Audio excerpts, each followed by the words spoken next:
자, 오늘 들려지는 말씀 속에서 다 큰 은혜를 받으시기를 소망합니다. 우리가 요한복음을 읽다 보면 요한복음은 핵심적인 가치, 이 변화입니다. 변화. 그래서 예수님을 만나게 된 존재가 어떻게 변하냐라고 표현했을 때 어두움 가운데 살던 사람에게 빛이 비치는 변화가 있다는 거예요. 이 어두움과 빛은 극명하잖아요. 아주 선이 분명하고 확실합니다. 그러니까 인생이 어두움 가운데 살다가 빛 가운데 거하게 되는 그런 스토리에 대한 사건들을 모아서 기록을 해놓았습니다. 요한복음에 있는 모든 이야기들은 전부 다 변화 얘기, 아주 극명한 변화들. 첫 번째 기적이 가나의 혼인잔치입니다. 결혼식 축제에서 포도주가 떨어졌을 때에 물이 포도주로 바뀌는 기적으로 그 가정에 어두워져 가고 있는 그런 가정을 밝은 빛으로 인도해낸 사건. 자, 다음의 사건은 니고데모 이야기인데 이 사람이 인생에 있어서 깊은 고민에 빠졌어요. 배운 것도 많고 아는 것도 많은 지식인인데 영생에 대한 궁금함과 질문을 가지고 예수님께 찾아갔을 때에 예수님께서 그 사람과 대화를 해주시면서 그러면서 그의 삶의 문제를 해결해 주시는 변화로 되어 있습니다. 자, 이후에 나타나는 이야기, 사마리아 여인에 대한 이야기, 성전을 정화시키는 이야기, 다 극명한 변화 이야기예요. 자, 오늘 사건을 보면 오늘 이야기도 변화에 대한 이야기입니다. 자, 그런데 오늘 이 등장하는 인물들을 보면 왕의 신하 그리고 그의 아들의 병으로 되어 있어요. 자, 이 당시에 이 왕은 헤롯 안티파스라는 왕이었는데 그의 아버지 헤롯은 그의 나이 한 70세 정도 되었을 때 예수님이 이 땅에 태어날 거에 대한 예언을 동방박사들이 가서 알려주죠. 그때 근방에 있는 모든 아이들을 학살해서 죽이라고 명령했던 그 아버지가 바로 헤롯 왕이고 지금 나와 있는 이 왕은 그 아버지가 자녀들에게 땅을 분배해서 그래서 몇 군데를 분할 통치하게 했습니다. 그 중에 지금 갈릴리 지역은 헤롯 안티파스라는 왕이 다스렸어요. 아버지 못지않게 이 헤롯 안티파스도 아주 악명 높은 그런 왕이었습니다. 자, 그런데 그 집안에는 아킬레스건이 있어요. 무엇이냐면 이 헤롯의 집안은 유대인 피가 흐르는 집안이 아닙니다. 근데 부인을 잘 만나서 왕족을 만나가지고 남자가 왕이 된 거예요. 그러니까 정통성에 시비가 붙을 수 있는 거예요. 어떻게 정통 유대인이 아닌데 그런데 우리의 왕이 될 수 있느냐. 자, 그 문제를 해결하기 위해 가지고 헤롯이 한 게 뭐냐면 큰 성전을 지은 겁니다. 그래서 성전을 위대하게 지어놓고 성전을 지은 왕이라는 이미지를 만들어냈어요. 이 약점이 많은 사람은 그걸 극복하고 만회할 수 있는 것들을 해내야 되는데 이게 특별히 이 정통성의 뿌리가 약하다 보니까 이걸 무엇으로 해결했냐면 소위 말해서 대형 공사, 건물을 크게 짓는 건데 사람들의 마음을 얻기 위해 성전을 짓는 걸로 헤롯이 자기 위치를 잡았어요. 그리고 나서 그는 죽었고 그의 아들이 이제 왕이 되었습니다. 그 아들이 왕이 된 이후에도 여전히 그들에게는 어떤 두려움이 있었냐면 유대인들에게는 메시아에 대한 사상, 곧 유다 지파의 뿌리에서 새로운 왕이 날 거라는 믿음이 있어요. 그러니까 이 왕들은요, 늘 그런 것들이 일어날 때마다 그걸 진압하고 눌러야 됩니다. 항상 고민거리가 되죠. 자, 그런데 예수님이라는 존재가 이제 알려지기 시작합니다. 가나에서 혼인잔치를 통해 갖고 물이 포도주로 바뀐 사건이 있었고, 예루살렘 성전에서는 성전을 정화시키는 사건이 있었어요. 자, 이런 것들이 펼쳐지다 보니까 이 이야기가 아무래도 왕에게 들릴 수 있죠. 갈릴리 출신이니까. 그런데 사람들이 그분은 유다 지파고 다윗의 후손이고 그리고 대단한 능력을 가진 자다. 그러니 당연히 그리스도 메시아로 고백하는 사람들이 생겨나기 시작한 겁니다. 왕의 입장에서는 가장 경계해야 될 대상이에요. 자, 그런 처지에 있다 보니까 왕의 신하는 당연히 자기의 자리를 유지하고 그리고 자기의 삶의 미래를 위해서는 이 왕이 갖고 있는 똑같은 감정을 갖고 행동해야 됩니다.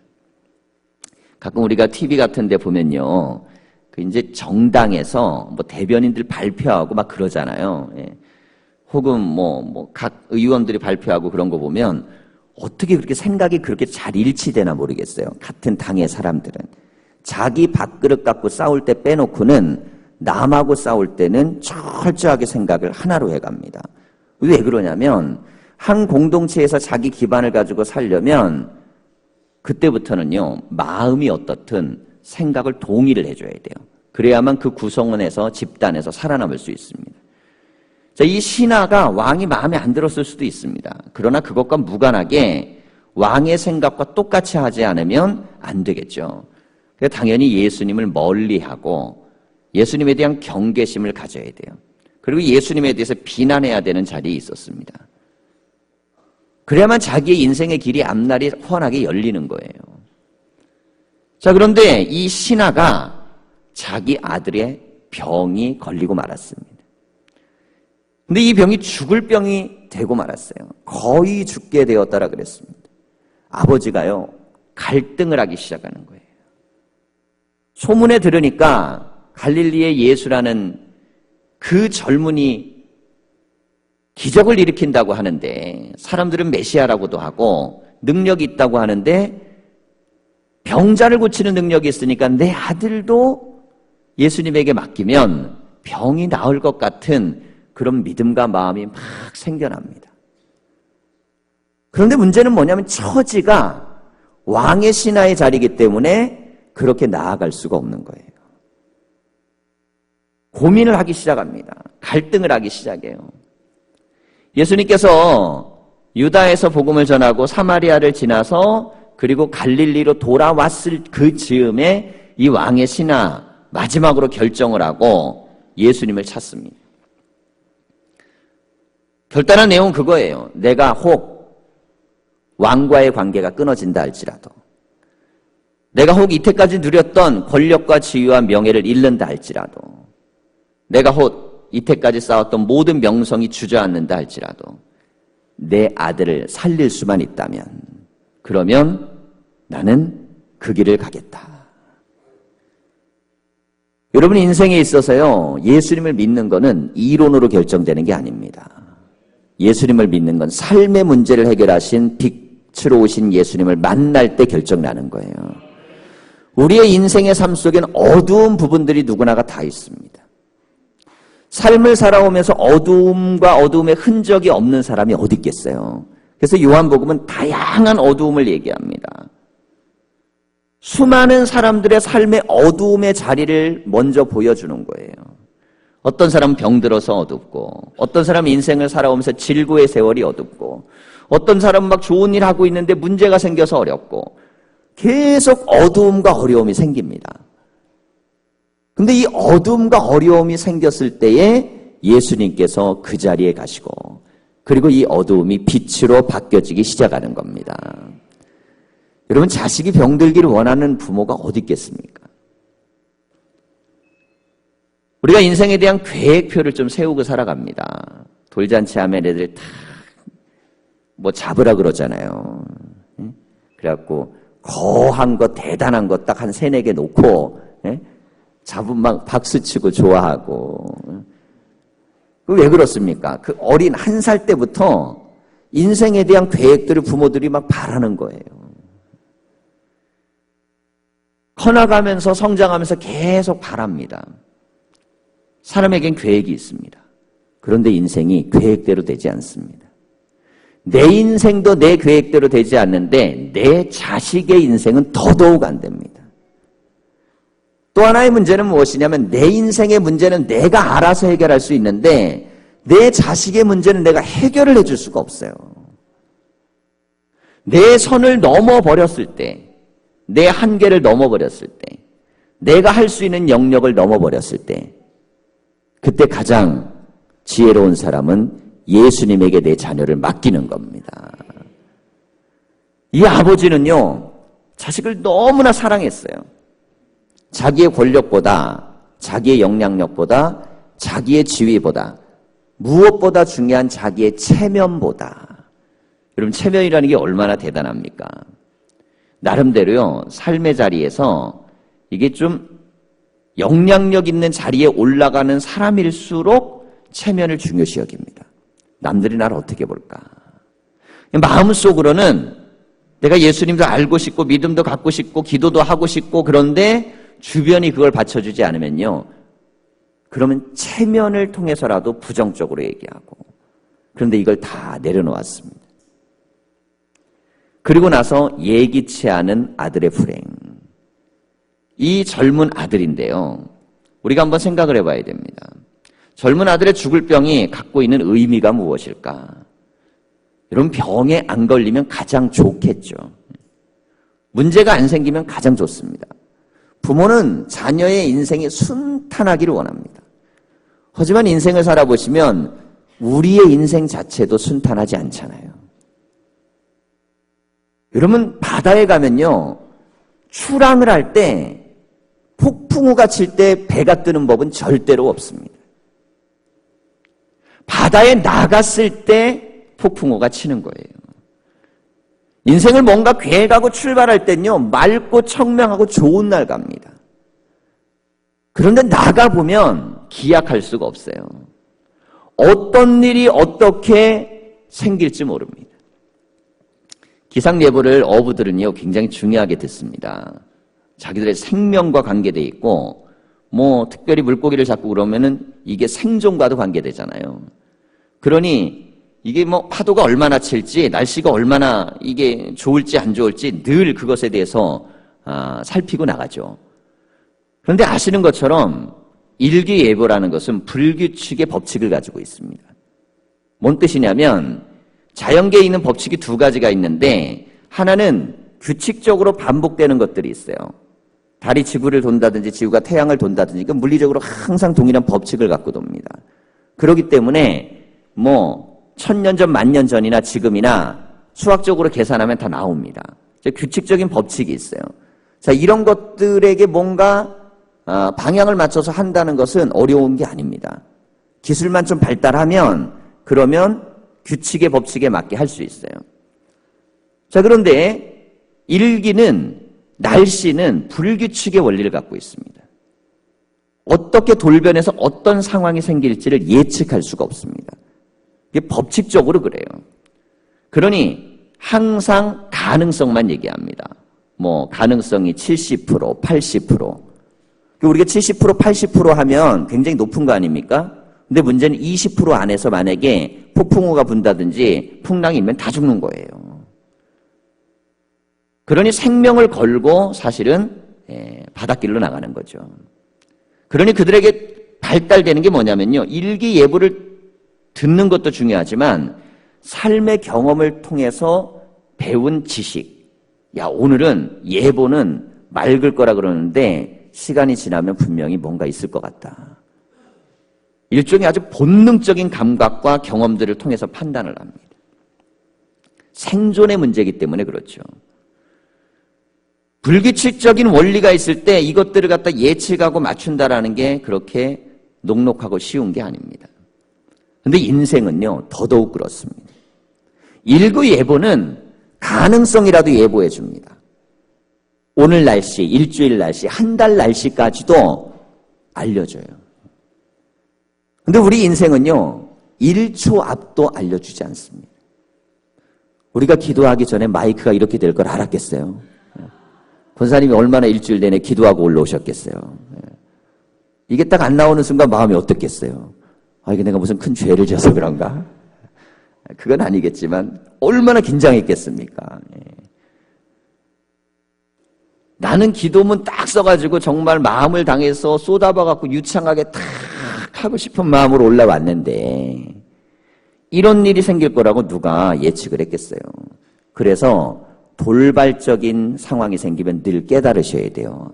인생에는 1초 앞도 모르는 거구나. 여러분 모릅니다. 아무도 모릅니다. 계획을 세우지 않을 수는 없으나 계획대로 인생이 되는 게 절대 아닙니다. 그래서 여러분 우리의 미래를 아시는 하나님이 우리를 도우셔야 됩니다. 어떤 부모도 자녀가 큰 병을 앓을 것이라는 예측을 하지 않습니다. 하지만 어떤 자녀들도 부모가 반드시 큰 병을 앓을 거란 예측을 합니다. 큰 병은 대부분 연세가 들고 노후하고 체력이 저하되고 그리고 나이가 드시면 오게 돼 있어요. 그러니 그거는 대비할 수 있어요. 아, 점점 더 몸이 안 좋아지시는구나. 요즘 기력이 쇠해지시는구나. 점점 더 모든 것들이 약해지시는구나. 여러분, 이건 예측 가능합니다. 근데 자식에게 죽을 병이 갑자기 생기는 게 이게 어떻게 예측 가능하겠어요? 사람은 예측 불가능할 때 충격을 엄청나게 받습니다. 복싱을 하잖아요. 그러면 상대방하고 글러브를 쥐고 막 치고받고 때립니다. 그런데 이 게임은요, 두들겨 패고 맞는 걸 전제로 예상을 하고 그렇게 복싱을 하는 거예요. 그때는 아무리 많이 맞아도 그래도 예상하고 맞는 거기 때문에 견뎌낼 수 있어요. 근데 정말 아픈 건 뭐냐면 그거는 예측하지 못할 때 맞는 거예요. 일전에 TBS 뉴스에서 한번 방영한 일이 있는데요. 아이들이 고층 아파트에서 장난삼아 물건을 떨어뜨리면 어떻게 될까? 그래가지고 화분 같은 걸 갖다 밑으로 떨어뜨렸어요. 근데 지나가던 분이 맞아갖고 결국 그것 때문에 거의 사경을 헤매는 지경이 됐습니다. 아이는 장난삼아 했다는 거예요. 근데 이게 살인 미수가 돼버리잖아요. 이게 뭐 예측 불가능한 상황. 그분은 걸어가면서 그걸 알았겠습니까? 1초 앞에 위에서 화분이 떨어질 걸 알았겠어요? 그건 모르는 겁니다. 삶에 있어서 우리의 질병의 문제든 삶의 문제든 이게 예측 불가능한 것들, 그것이 가지는 충격, 갑자기 그걸 맞았을 때 어마어마한 충격이 오겠죠. 그럴 때 있잖아요. 뒤에서 누가 와서 뒤에서 어깨만 딱 쳐도 얼마나 놀랍니까? 인생에 있어서 생각지 못한 문제를 만났을 때 사람은요, 어마어마한 충격을 받습니다. 그리고 그것은 내 생각과 말뿐만 아니라 내 삶의 모든 것들을 다 흔들어 놔버립니다. 이때까지 쌓아놨던 게 다 무너져 버려요. 계획했던 모든 게 다 흐트러져 버립니다. 하고 싶은 모든 것들이 다 무너져 버리기 시작해요.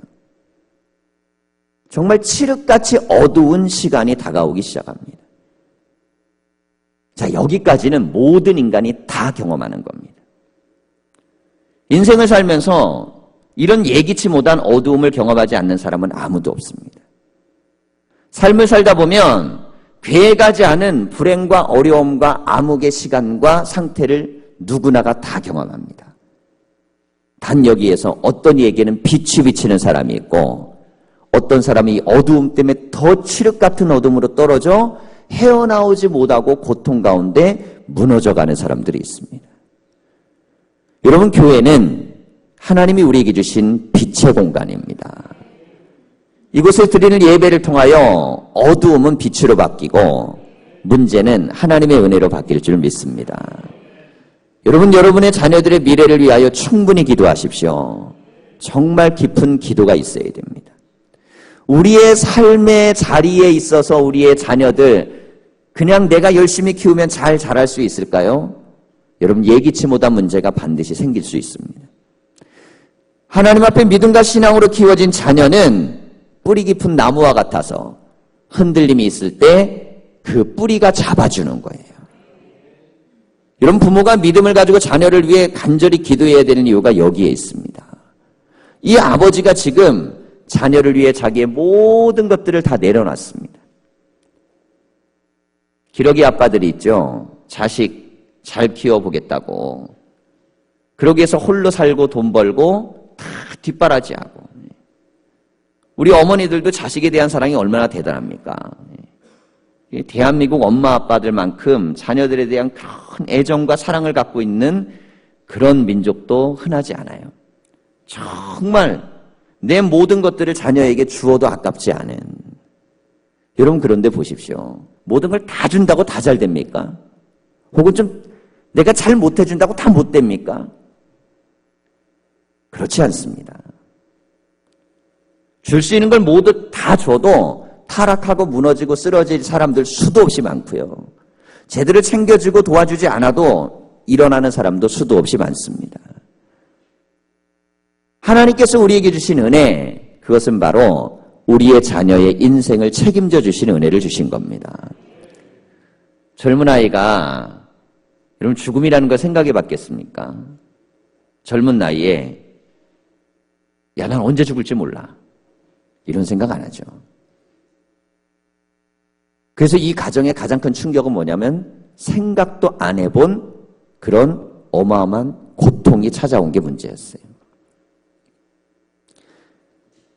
이 생각도 안 했던 고통이 그들에게는 깨달음을 얻게 합니다. 인생이라는 게 내가 원하는 대로 되는 게 아니구나. 두 번째, 이 가정이 깨달은 아주 중요한 교훈은 내가 뭘 많이 쌓아놨다 그래가지고 인생의 문제가 다 해결되는 게 아니구나. 여러분, 이 집은 부자입니다. 왕의 신하, 재물이 많습니다. 돈 가지고 웬만한 걸 다 해결할 수 있습니다. 의사를 안 찾아갔겠습니까? 병을 고쳐달라고 안 했겠어요? 그런데 그 한계점을 넘어가 버린 겁니다. 만약에 의술로 고칠 수 있었다면 예수님까지 올 필요가 뭐가 있었겠어요? 근데 의술로 해결할 수 없는 영역으로 넘어가 버린 겁니다. 그런데 이 가정엔 그게 또 축복이 되었어요. 여러분, 세상에서 해결되지 않는 문제가 우리에겐 축복이 될 수도 있습니다. 세상에서 해결이 다 된다면 주님에게 올 필요가 없어요. 그렇지 않습니까? 세상에서 문제가 다 해결돼요. 그럼 거기서 다 해결하고 말지 우리가 주님께 와갖고 무슨 문제를 다 해결하겠습니까? 근데 인생을 살다 보면 세상에서 해결될 수 없는 선을 넘는 것들이 있습니다. 그때 이 아버지는 예수님을 찾았습니다. 그럼 우리의 인생의 문제, 내 힘이나 주변의 힘이나 여러 가지로 해결이 안 됩니까? 주님께 내어 맡기시기를 간절히 소망합니다. 주님께 맡기세요. 돈으로 해결할 수 없는 것들이 있습니다. 아이들한테요 물어봅니다. 너 나중에 어떤 사람이 되고 싶어? 저는 부자가 되고 싶어요. 왜? 맛있는 것도 많이 사 먹고요. 장난감도 많이 사고요. 아이들 수준의 말이에요. 조그만 아이들에게 꿈을 물어보면 부자가 되고 싶다는 거예요. 자, 이것은 어디에서 배운 가치일까요? 엄마 아빠들이 늘 부자가 돼야 된다고 알려주는 거예요. 부자가 돼야 된다. 부자가 되면 행복해질 거라고 알려주는 거예요. 여러분, 부자가 돼서 행복해지는 게 아닙니다. 마음이 부유해져야 행복해지는 거예요. 지금부터 돈을 벌면 얼마나 버시겠습니까? 앞으로 벌어가지고 야, 내가 계산을 해갖고 앞으로 돈을 벌면 얼마나 벌고 얼마나 쌓아놓을 수 있을까? 우리 아들이 이걸 계산을 끝냈어요. 근데 사례비를 계산을 하더니 아빠가 앞으로 70세까지 은퇴 연한이 이런데 돈을 모으면 얼마를 모을 수 있다고 다 계산을 했어. 예, 그래갖고 자식 셋을 키우는데 돈이 얼마 들어가고, 예, 그래서 제가 그랬어요. 보면 알지? 버는 거하고 너희를 위해 쓰는 거 하면 남는 게 없어. 그러니까 알아서 살아야 돼. 그걸 깨달아야 돼요. 알아서 살아야 된다는 걸. 근데 어쨌든 간에 우리는요, 돈이나 물질이 없으면 살 수 없습니다. 그러다 보니까 물질의 힘도 느끼고, 물질이 뭐 얼마나 대단합니까? 돈이라는 게 개입해갖고 웬만해서 안 풀리는 것들이 없습니다. 대부분은 돈이 개입하면 풀립니다. 근데 대부분 풀리지만 모든 게 풀리진 않습니다. 가장 중요한 건 행복은 돈으로 풀리지 않습니다. 여러분, 행복은 돈으로 풀리는 게 아닙니다. 행복은 내 영혼과 마음속에 있는 그 평안과 기쁨으로 풀리는 거예요. 여러분들, 평안과 기쁨은 성령이 우리 안에 주시는 겁니다. 하나님이 우리 안에 주시는 이 평안함. 여러분, 돈 때문에 늘 쪼들리시죠? 삼성의 이건희 회장님께 가서 물어보세요. 병원에 가서. 돈 때문에 쪼들리냐고. 그분 쪼들려요. 분명히 물어보세요. 쪼들린다고 하지. 더 벌어야 된다고 얘기해요. 죽을 때까지 더 벌 거라고 얘기해요. 여러분, 세계적인 부자들이 있잖아요.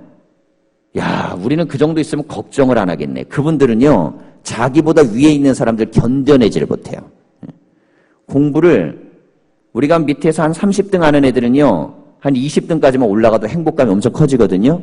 근데 2등, 3등 하는 애들은 막 1등, 2등 때문에 스트레스를 받아 견디지를 못해요. 상승에 대한 욕구는 상대적인 겁니다. 어느 자리에 올라가면 행복하겠지? 그렇지 않습니다. 어느 정도 벌면 행복하겠지? 그렇지 않습니다. 어느 정도 가지고 있으면 행복하겠지? 그렇지 않습니다.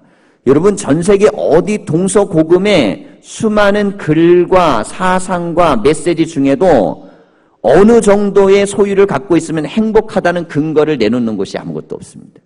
유독 오늘날의 자본주의만 물질이 행복이라고 끊임없이 선전할 뿐입니다. 그러나 근거는 빈약합니다. 진정한 행복은 어디에 있냐면 존재의 만족에 있습니다.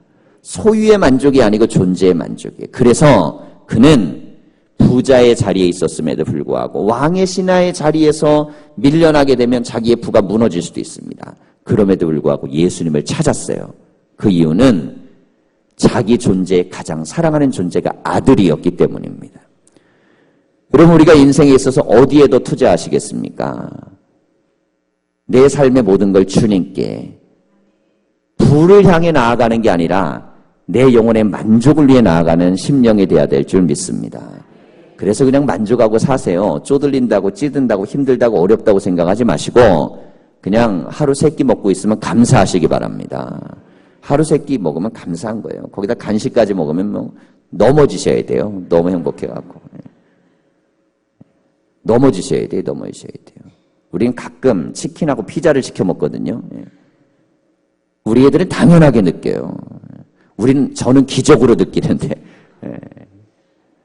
기적으로 느껴요. 저는 어렸을 때 부침개 부쳐 먹고 그러면 그거 이상의 것들을 바라지도 못했는데, 그것도 뭐 맛있어서 먹은 게 아니에요. 그때는 아시죠? 먹을 게 없어가지고 그냥 뭐 대충 해갖고. 지금은 뭐 식당마다 가면 다 전 내오면 이게 특별 메뉴지만은 힘들고 어려울 땐 그게 먹고 살 수 있는 또 하나의 방식이었던 겁니다. 그러니 비싼 거 다 사줘갖고 그러면 이제 항상 신방 나갔을 때 연락을 해요. 전화를 해갖고 뭐라 그러면 아빠 피자. 약점을 노리는 거지 얘네들이. 부모가 신방 나갔으니까 이걸 책임져라 생계를. 밥 차려 먹으라 그러면 힘들다는 거예요. 그런데 이게 나름대로 돈을 써보는 거 아닙니까? 맛있어요, 재밌어요. 자, 그런데 그게 삶에 대한 행복을 전부 다 증진시켜주느냐? 삶의 행복은요, 가난할 때도 느껴볼 줄 알아야 되고요. 없을 때도 느껴볼 줄 알아야 되고, 궁핍할 때도 느껴볼 줄 알아야 됩니다. 소유가 나에게 행복을 준다고 생각하면 소유가 없을 때 인간은 불행해집니다. 여러분, 인생에 소유에 집착하지 마십시오. 주어진 만큼 감사하시고 나머지는 존재를 위해 사시기를 축원합니다. 끝으로 세 번째는 이분의 믿음의 변화는 권력에 대한 교만을 내려놨다는 거예요. 조금만 권력이 있어도요, 사람이 어깨를 얼마나 탁 피고 상대방들한테 거만한지 모릅니다. 요즘에 이제 학교에서 반장을 하면요, 월로도 시켜주고 뭐 분기별로도 시켜주고 그래요. 우리 아들이 와가지고 자리를 잡아서 반장이 됐어요. 대단한 거죠. 근데 이유가 뭐냐면 게임을 몇 개 더 많이 알아가지고 애들에게 전파를 했다는 거야. 이게 복음을 전파해야 되는데 내가 마음이 좀 아팠어요. 예수를 증거해야 되는데 게임을 전파해갖고 어쨌든 투표를 해갖고 이제 된 거예요. 그런데도요, 그거 장짜리 하나 붙으면 사람이요 달라진다니까. 애들도요. 제가 어렸을 때 초등학교 때 청소 반장을 한 적이 있어요. 청소 반장. 그게 뭐냐면 청소를 시킬 때 반장이 되는 거예요. 그때만. 그래서 청소 반장이 됐는데 그게 되니까 막 너무 좋은 거예요. 감투가 붙었잖아요. 그때만 해도 지금처럼 막 이렇게 감투가 많이 없을 때요. 초등학교에서 그나마 있을 게 반장, 분단장, 청소 반장. 그게 높은 자리예요. 그게. 얼마나 대단한 자리인지요. 그 어려서 그랬는지 몰라요. 친구들 청소 안 하면 엎드려 뻗쳐시키고 막 때렸어요. 근데 더 놀라운 건요, 얘들이 맞았어요. 지금 생각하면 내가 경찰서 들어갈 일인데 그때만큼 순진했던 거예요. 그래서 선생님이 권력을 주면 그러면 그게 막 대단한 거라고 생각한 거예요. 그 생각해 보십시오. 제가 이렇게 뭐 등치가 크기랍니까? 뭐가. 근데 유일하게 큰 게 목소리가 크잖아요. 소리를 지르면서 엎드려 뻗치라고 그러면 나보다 큰 애들도 막 누워요. 그럼 청소 안 하면 패는 거야. 초등학교 때 기억, 다른 건 다 잊어버렸어요. 근데 그건 늘 마음에 자부심이 있어. 여러분들 자그마한 권력이라도요, 사람이 누리기 시작하면 그때부터는 취하기 시작합니다. 권력이라는 게 갖고 있는 위험성이 무엇이냐면 한번 누리기 시작하면, 누리기 전엔 겸손한 사람도 누리기 시작하면 그것에 취해서 무너지기 시작하는 거예요. 사람이 똑같은 인간이고 똑같이 존경하고 존중받아야 될 사람인데 권력이 들어가기 시작하면 그때부터 인간이 변하기 시작합니다. 왕의 신하 정도 되었으니 또 폭군의 왕은 또 그 신하들은 더 그렇게 폭력적입니다. 얼마나 사람들에게 함부로 했겠습니까? 그걸 누리면서 쾌감을 느끼고 즐거움을 느끼고. 근데 어떻게 됩니까? 아들의 문제가 생기니까 그 권력도 내려놓을 각오를 가지고 예수님에게 병을 고쳐달라고 나아간 겁니다. 여러분, 세상에서 힘을 누리면 얼마나 누리시겠습니까? 가장 위대한 힘은 하나님의 자녀가 됐다는 권세입니다. 하나님의 자녀가 되었다라는 마음의 권세가요, 세상에서 가장 위대한 겁니다. 알렉산더가 스승이 아리스토텔레스였기 때문에 철학에 대해서 혹은 사상에 대해서 정말 깊은 애정을 갖고 있었죠. 한 지역을 점령하고 그곳을 말을 타고 지나갑니다. 그 지역에 위대한 철학자가 있어요. 나를 도와주십시오. 그러면 내가 지극정성으로 섬기겠습니다. 예의가 있어요. 20대 때부터 세계를 정복한 아주 젊으면서도 총명하고 대단한 능력을 가지고 있는 알렉산더. 자, 그런데 그 철학자가 얘기하죠. 왕이 지금 내 앞에 서 있어서 하늘에서 오는 햇빛이 가려져 있습니다. 좀 비켜주시오. 나는 당신이 나에게 주는 권력보다 하늘이 나에게 주는 한 점 햇빛이 더 소중합니다. 여러분, 이 정도 되니까요, 왕보다 강한 사상과 능력을 갖는 겁니다. 여러분, 그리스도인들은 하늘의 아들입니다. 하나님의 아들이에요. 하나님의 아들은 어떤 힘과 권력에도 굴하지 아니하는 자기 당당함이 있어야 됩니다. 나는 하나님의 자녀야. 하나님이 나에게 주신 모든 것들을 누리고 있다라는 당당함이 있으셔야 돼요. 그것이 인생에 사는 힘이 될 때 비로소 축복인데, 이 왕의 신하는 왕의 신하의 권력을 내려놓고 하나님의 아들의 자녀의 권력으로 옮겨옵니다.